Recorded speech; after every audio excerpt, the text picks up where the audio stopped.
Alors, maintenant, les éléments de cohérence, voilà comment on marche. Hein, oui. Des ouvriers qui décident de tout, de leur congé, des RTT, des augmentations. Alors, ils cooptent un des leurs qui est leader.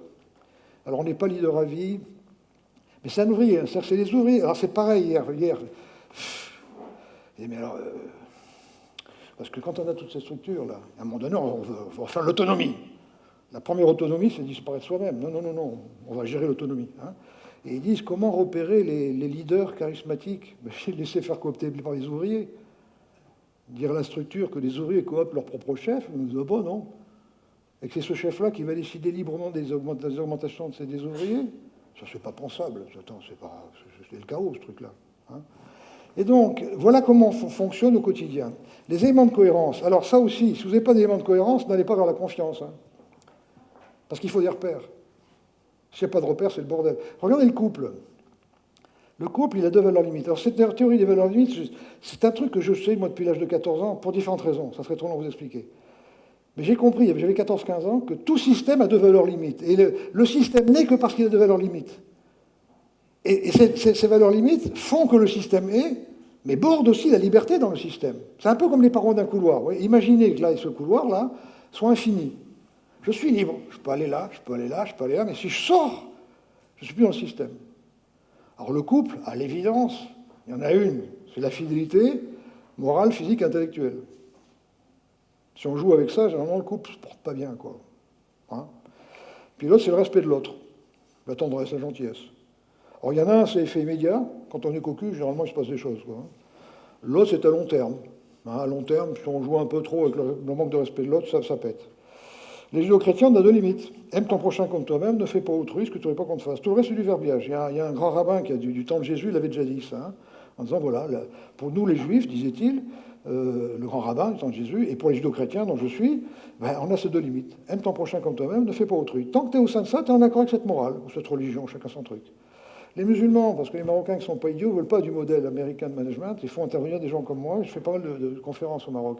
Et j'en pose la question. Les musulmans, c'est simple, hein, le respect de la tradition, les 5 prières, le ramadan, etc. Hein, le voile, pourquoi pas, mais c'est le respect de la tradition. Et il n'y a qu'un Dieu dont le nom est Allah. Voilà, c'est les deux limites. Les ricains ont deux limites. Le respect de la liberté. Tu peux être témoin de Schtroumpf du samedi matin. Nous, c'est des sectes. Hein. Et puis, respect de la propriété. Ça, c'est une valeur absolue. Pendant des années, je suis en vacances aux États-Unis, et quand je discutais avec les ricains, ils me disaient, mais c'est vrai que chez vous, les jeunes gens, à Noël, pour s'amuser, brûlent des voitures. Ce qui les choque, c'est pas le bruit de la voiture, c'est l'atteinte à la propriété. En Amérique, un mec brûle ta voiture, tu tires dessus, tu n'es même pas interrogé. Hein, c'est bien ou c'est mal, mais c'est une limite. Et les limites que je vous ai appris à vous, génération montante, c'est tout prévoir, zéro risque. Ce qui est con, ce qui est ridicule, ce qui est de moins en moins vrai. Encore une fois, pendant les millions d'années où on manageait l'incertain, on n'aurait pas pensé à ça. Mais regardez à quelle vitesse ça va. Vous connaissez Madame Mehdi Hamdi? C'est un fabuleux Madame Mehdi Hamdi. La femme la plus importante du siècle. Personne ne connaît Madame Mehdi Hamdi. Madame Mehdi Hamdi, elle est ce policière à Sidi Bouzid. Et puis, comme tout le monde dans ces pays-là, raquetté. Je suis allé en vacances, faire des conférences au Maroc. Puis en faisant des conférences au Maroc, évidemment, il y a un jour qu'il y a un flic qui m'arrête avec un radar qui était tout fondu de partout, la portable. Il me dit, ouais, tu roulais trop vite, tu roulais trop vite. 810 dirhams d'amende. Bon, si tu as 300, on se met d'accord. Voilà, bon, c'est normal, quoi. Bon, hein. Et elle raquettait M. Bouazizi. M. Bouazizi, vendeur de fruits et légumes, elle lui demandait elle lui piquait sa balance, puis en échange d'argent, elle lui rendait la balance. Et puis un jour, elle lui demande l'équivalent d'une semaine de travail. Il refuse. Elle le gifle. Le mec, giflé par une femme en public, musulman, s'immole par le feu. Kadhafi, boum, la Syrie, boum, l'Égypte, boum.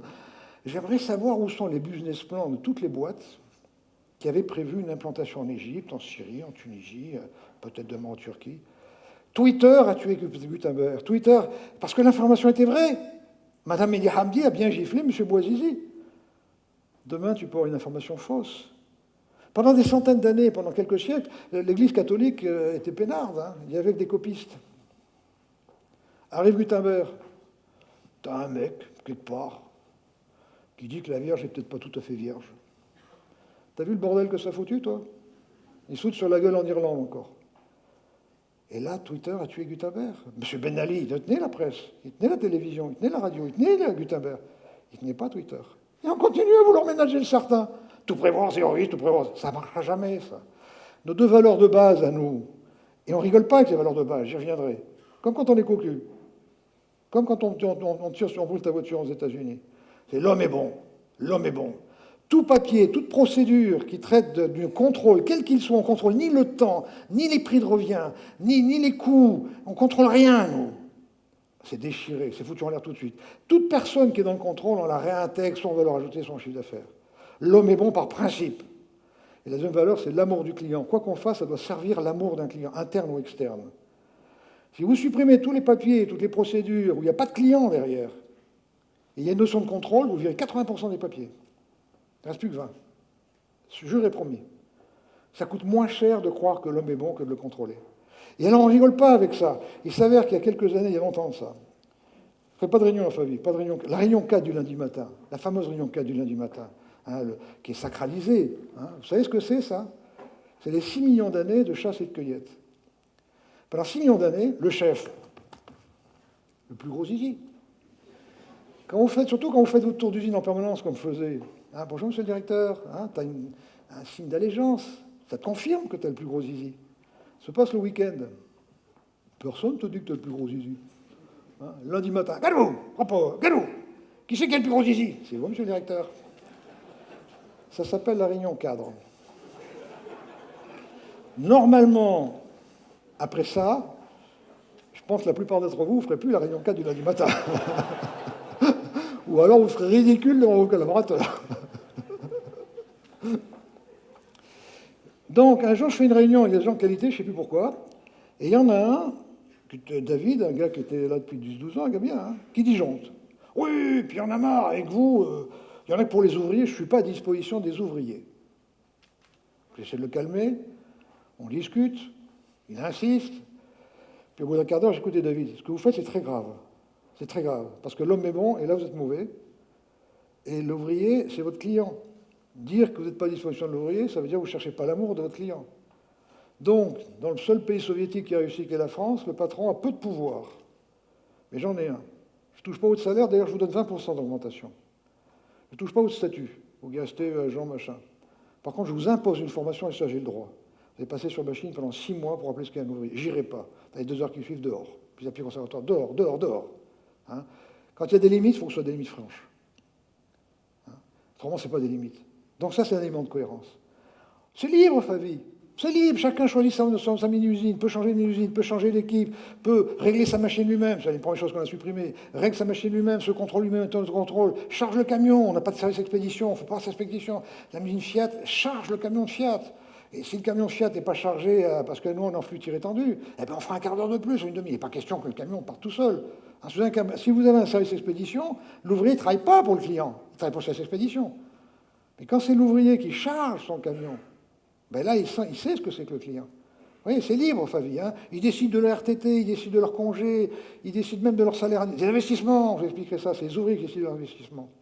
Hein, avec une sagesse et une rigueur que vous ne pouvez pas imaginer. Mais par contre, les deux limites, si on y touche, c'est la porte. Après, qu'est-ce qu'on a? On a un rêve partagé. On veut rester dans notre village. Toujours plus et mieux pour moins cher à Alencourt. Voilà, on vient travailler à Favi. Il faut que les gens viennent travailler pour autre chose que pour gagner de l'argent. Bien sûr, pour gagner sa vie, on travaille tout pour gagner sa vie. Toujours, tous pour gagner sa vie. Et puis celle de sa femme en général. Pourquoi on regarde en rigolant les jeunes? Il n'y a que les hommes qui rigolent, c'est curieux comme truc. Hein, mais il faut qu'il y ait quelque chose en plus, le rêve partagé. C'est pas facile de trouver un rêve partagé. Chez Decathlon, je m'étais amusé, et puis on en avait trouvé un truc, c'est une jeune femme qui a dit, moi, mon rêve, c'est de partager ma passion avec les clients. J'ai quoi ta passion? Le tir à l'arc. Voilà. Ben, j'ai fait un réseau, etc. Bon, si tout Decathlon cherche à partager sa passion avec le client, ça, c'est un rêve partagé. Il faut le rêve partagé. Il ne faut pas confondre le résultat. Il ne faut pas faire du résultat l'objectif. Le résultat, c'est la résultante. Moi, l'objectif, c'est le bonheur des salariés. Un ouvrier heureux fait le client heureux. Et c'est l'ouvrier heureux et le client heureux qui font l'actionnaire heureux. Les 20% de cash flow qu'on fait en période de croisière, c'est le résultat, ce n'est pas l'objectif. C'est parce que les gens sont heureux. Si tout Decathlon cherche à partager sa passion, c'est ça l'objectif, alors ils gagneront de l'argent. Vous voyez, cette notion qu'on a, on fait du résultat l'objectif. Non, le résultat, c'est la résultante d'autre chose. C'est comme le bonheur de votre femme, ça ne peut pas être un objectif. Le bonheur de votre femme résulte d'autre chose. Parce que dans l'absolu, faire le bonheur d'une femme, c'est compliqué. Hein. Après, qu'est-ce qu'on a? On a le fait de partager la prime à égalité. Vous verrez chez ceux qui ont vu le film Favie. Or, si vous voulez regarder le film Favie, c'est une histoire simple. Hein. Il y a un journaliste qui a passé 1 an à Favie, de BFR3. Vous faites question de confiance Favie par Google, juste au singulier. Question de confiance, et vous verrez le film qui dure 1 heure. Il y a la vie de l'entreprise sur 1 an. Et vous verrez l'ouvrier qui dit cette année, on va faire 16 mois et demi de 17 mois de salaire. Mais j'ai la même prime que le patron. Et puis on a aussi un truc qui est intéressant, qui sert de cohérence, c'est qu'on raisonne toujours avec la même unité de mesure, c'est le nombre de pièces bonnes par heure payée. Alors on se fout du prix de l'heure parce qu'il est faux, on se fout du prix de la pièce parce qu'il est faux. Mais une machine qui faisait 200 pièces à l'heure, si elle fait 220, a priori ça fait 10%. Et on ne va jamais dire qu'il faut baisser les coûts de 5%. D'abord l'ouvrier saura pourquoi il faudrait baisser les coûts. Parce que souvent le commercial amène l'ouvrier dans les négociations d'achat, de prix. Et quand le mec en face s'énerve dans l'automobile, oh, baissez les coûts de 5%, oui, attends, ça fait combien de pièces bonnes en plus? Voilà. Là, on revient vers la réalité. Et on raisonne toujours, on ne dit jamais, nous, qu'il faut économiser. On parle toujours de faire plus. Donc on a une unité de mesure commune, c'est que ça c'est une affaire, pour cette affaire-là, il faut faire 220 pièces à l'heure. Putain, pour garder l'affaire, là, il y a un connard d'Italien qui fait chier chez Volkswagen, il faudrait qu'on fasse 5 pièces en plus. Voilà, ça, on a une unité de mesure à tout niveau. Hein. Alors, retenez aussi une chose, pour les esprits les plus éveillés parmi vous, les outils japonais, tous les outils japonais, ne marchent que si on n'y a aucune référence à l'argent en fabrication. Si vous laissez des notions de coût, de prix de revient en fabrication, mettez pas le TPM, le 5S, etc. en place, ça ne marchera pas. Ça marchera pas. Les Japonais, c'est toujours un nombre de pièces bonnes. Ben, ceux qui connaissent un peu le TPM, c'est un nombre de pièces bonnes. Hein. Après, tu composes les causes assignables, les cartes de performance, la non-qualité, etc. Mais c'est un nombre de pièces bonnes. Hein. Tu fais tant de pièces à l'heure, puis après, etc. Hein. Et alors, il y a des années de ça. Il y a un certain Shiba, alors je ne sais pas souvenir c'est Shiba, mais comme son nom l'indique, c'est un Japonais, qui vient nous visiter, et puis qui me dit, mais comment ça marche votre système? Et je lui explique. Et il me dit, vous savez pourquoi ça marche? Ben, je dis non, mais ce que je peux vous dire, c'est que ça marche. Ben, il me dit, je vais vous expliquer. Il me dit, vous voyez, il y a un premier niveau de réflexion, c'est le niveau affectif. Mais l'artiste, le poète, est toujours là-haut. Il est toujours là-haut. Hein. Puis après, vous avez en bas le cerveau, numérique, l'ingénieur, numérique. Mais l'ingénieur, il est toujours en bas. Hein. À ce propos, tiens, je fais un coq à l'âne. Au congrès APM, il y a des gens qui sont de l'APM parmi vous? Il n'y a personne qui est de l'APM? Ah, quand même, 2, 3. Ah, putain, quand même, il y a des gens intelligents. Sortez, les patrons, putain. Le problème d'un patron, c'est d'être isolé tout seul. Le patron, c'est vrai qu'on est seul, le patron. Hein, on est quand même isolé. Moi, je n'ai jamais eu de secrétaire, je ne sais pas ce qu'on peut foutre avec. Enfin, de concret, j'entends, pour le travail. Hein, bon. Mais à l'APM, pour ceux qui ne connaissent pas, il y a APM et il y a GERM pour les seconds. Ce n'est pas péjoratif, hein, c'est parce que GERM, c'est peut-être pas... Le patron peut l'engueuler. Moi, donc, quand je fais interview à l'APM, je les traite de couilles molles, des choses comme ça, parce qu'il fait ou il ne fait pas. Encore qu'il y a des patrons qui ne peuvent pas, dans certains groupes, ils ne peuvent pas. Mais le second, souvent, est coincé par le patron.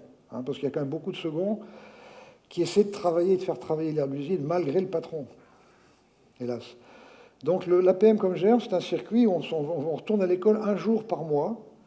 Et il y a des intervenants bien meilleurs que moi, des gens comme Consponville, comme Luc Ferry, où il y a des philosophes, il y a des commandants sur un nucléaire, puis il y a quelques patrons, on n'est pas beaucoup, on est 3-4 patrons à intervenir dans le circuit, qui est Guiner, qui est un saint homme. Et où on témoigne, mais le gros intérêt de l'APM, c'est d'être 1 jour par mois en dehors de son bureau. Parce qu'on n'a jamais autant d'idées sur son travail que quand on n'est pas à son travail. Et c'est pareil pour GERM. Hein. Donc, je reviens là. Mon bon Shiba me dit, et il faut qu'une dimension entre l'autre, renforce l'autre. Et il me dit, c'est pour ça que ça marche, parce que vous avez un rêve. Et il est joli, votre rêve. Restez dans le village. Ça pourrait être adapté ici. Hein. Créez dans un plan dans son village. Tout que nous, on est en vitesse croisière, on est 600, là, un peu moins en ce moment. Mais ça va monter, dans un village de 1200 personnes. Alors, ça ne veut pas dire que tous les gens salariés viennent du village. Ça a été vrai il y a 30 ans. Maintenant, les ingénieurs, ils viennent du Nord ou de Paris. Mais généralement, ils se mordent avec une picarde, et la picarde, ça ne bouge pas. Donc, on est peinard, il reste là. Hein. C'est pour ça qu'on faisait le bal Favie. C'est intéressant de faire le bal. Hein.